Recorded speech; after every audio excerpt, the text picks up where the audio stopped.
Halo, Assalamualaikum warahmatullahi wabarakatuh. Kami dari kelompok 6. Di sini kami akan menjelaskan tentang siklus konversi yang beranggotakan 6 orang. Dengan saya sendiri, Nova Yunita Cahya, dengan NIM 1916229. Kemudian dengan rekan saya Yuli Dwi Anggreni, NIM 191600155. Dengan saya Eka Yuniarti dengan NIM 191600107. Dengan saya Septa Ananda Ariyanti dengan NIM 191600154. dan saya Dewi Parwati, NIM 191600046. Dan saya Ismail Hidayati dengan NIM 191600109. Oke.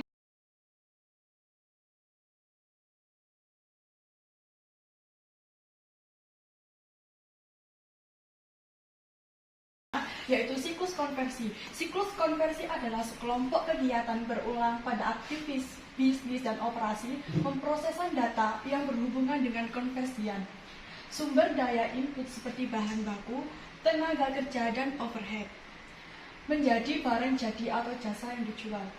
Siklus konversi ini terdiri atas 1. Sistem produksi atau production system. 2. Sistem akuntansi biaya atau cost accounting system.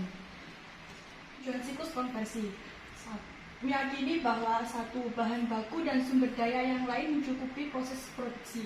Yang kedua, kos produksi bisa diminimalkan dengan meningkatkan produktivitas pekerja, memanfaatkan penuh atas peralatan produksi, kerusakan dan cacat produksi semakin sedikit, dan tata letak dan prosedur terancang dengan baik. Yang ketiga, sediaan dalam proses ditransformasi menjadi barang jadi disimpan dan dikirim tepat waktu. Yang keempat, kualitas produk dan jaminan purna penjual sesuai dengan yang ditetapkan. Dan yang terakhir, kos untuk setiap proses atau pesanan dapat dihitung secara akurat dan terakumulasi dengan tepat. Nah, untuk slide selanjutnya akan dijelaskan oleh rekan saya.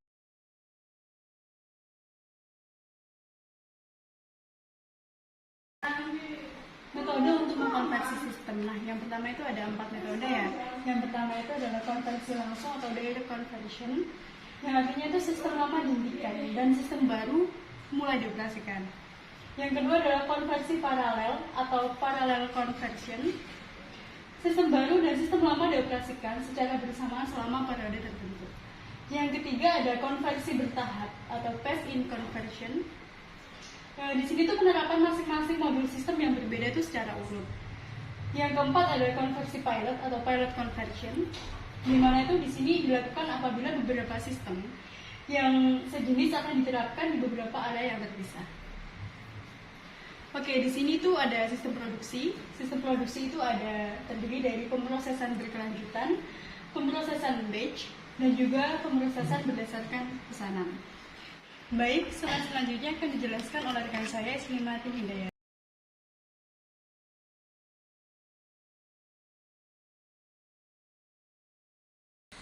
Sistem produksi, pemrosesan batch. Di dalam tahap proses produksi batch melibatkan dua prosedur, yakni spesifikasi permintaan, kebutuhan bahan baku, dan operasional. Dokumen yang mendukung aktivitas batch antara lain: 1. Perkiraan penjualan. 2. Jadwal produksi. 3. Daftar kebutuhan bahan baku. 4. Lembar proses kerja. 5. Permintaan kerja. 6. Lembar perpindahan. Dan yang terakhir, permintaan bahan baku. Dan ini merupakan contoh dari bagan produksi batch. Sistem akuntansi biaya. Subsistem akuntansi biaya dalam sistem konversi mencatat berbagai pengaruh peristiwa yang terjadi dalam proses produksi. Ketika bahan baku dan tenaga kerja ditambahkan sepanjang proses produksi berbagai dokumen yang mencerminkan peristiwa ini mengalir masuk ke bagan akuntansi biaya. Penerimaan lembar perpindahan yang terakhir untuk suatu batch menandakan selesainya produksi. Selanjutnya akan dilanjutkan oleh rekan saya. Penjelasan dari teman saya. Sistem akuntansi biaya menyajikan arus informasi dan pekerjaan yang umum dalam sistem akuntansi biaya. Yang kedua, dimulai ketika bagian perencanaan dan pengendalian mengirimkan salinan perintah kerja asli ke akuntansi biaya. Faktor yang mempengaruhi perencanaan sistem akuntansi biaya dalam suatu perusahaan adalah: yang pertama, metode costing yang digunakan, full costing atau variable costing.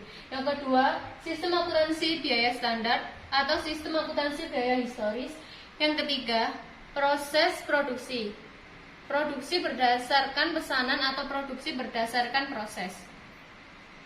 Catatan akuntansi yang digunakan dalam sistem akuntansi biaya adalah sebagai berikut. Yang pertama, jurnal pemakaian bahan baku. Yang kedua, jurnal umum. Yang ketiga, registrasi buku kas keluar. Yang keempat, kartu harga pokok produk. Yang kelima, kartu biaya. Sistem persediaan. Sistem persediaan merupakan sebuah sistem memelihara catatan persediaan dan memberitahu manajer apabila jenis barang tertentu memerlukan penambahan. Mengendalikan tingkat jumlah bahan baku dan jumlah produk jadi. Dalam perusahaan dagang, sistem persediaan digunakan untuk menjamin. Selanjutnya akan dilanjutkan oleh rekan saya, Mbak Yuli. Baik, untuk selanjutnya, laporan yang dihasilkan mencakup laporan status persediaan, laporan per jenis persediaan, laporan pemesanan kembali, dan laporan hasil fisik persediaan sebagai berikut. Yang pertama, laporan status persediaan atau inventory status report.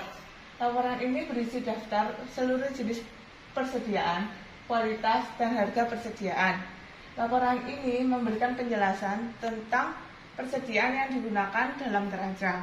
Yang kedua, laporan per jenis persediaan atau query inventory item. Dalam sistem online real time, karyawan perusahaan mengetahui kuantitas per jenis persediaan yang tersedia saat laporan ini dihasilkan. Yang ketiga, laporan pemesanan kembali, reorder report. Laporan ini mengidentifikasi jenis persediaan yang memerlukan penambahan. Bila kualitas turun sampai titik pemesanan kembali, sistem pengawasan persediaan memasukkan informasi ini dalam laporan. Yang terakhir, laporan hasil perhitungan fisik atau physical inventory report. Laporan ini berisi hasil perhitungan baik persediaan yang dilakukan secara periodik. Laporan ini terutama dihasilkan atau dibuat jika perusahaan mengadakan metode periodik. Selanjutnya, sistem manajemen sumber daya manusia atau penggajian. Sistem manajemen sumber daya manusia atau sistem penggajian adalah serangkaian aktivitas bisnis dan kegiatan pengolahan data yang terkait dan berhubungan dengan pengelolaan karyawan perusahaan secara efektif. Untuk selanjutnya,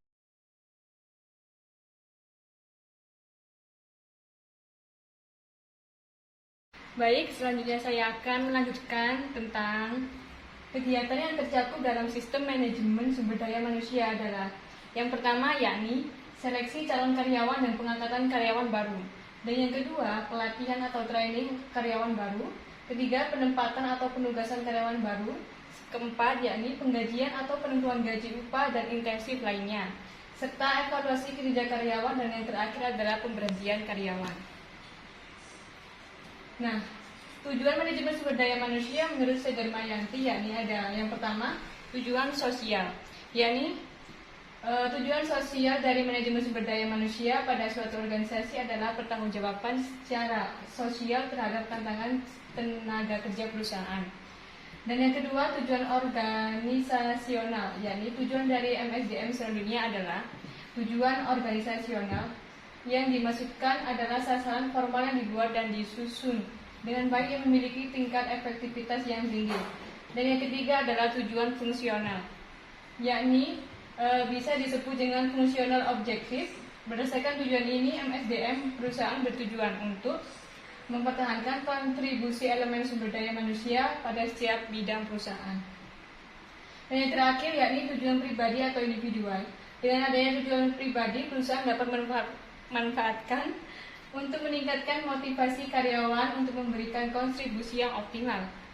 Kontribusi seluruh elemen sumber daya manusia dalam pelaksanaan tugas secara optimal membuat tujuan perusahaan akan mudah tercapai.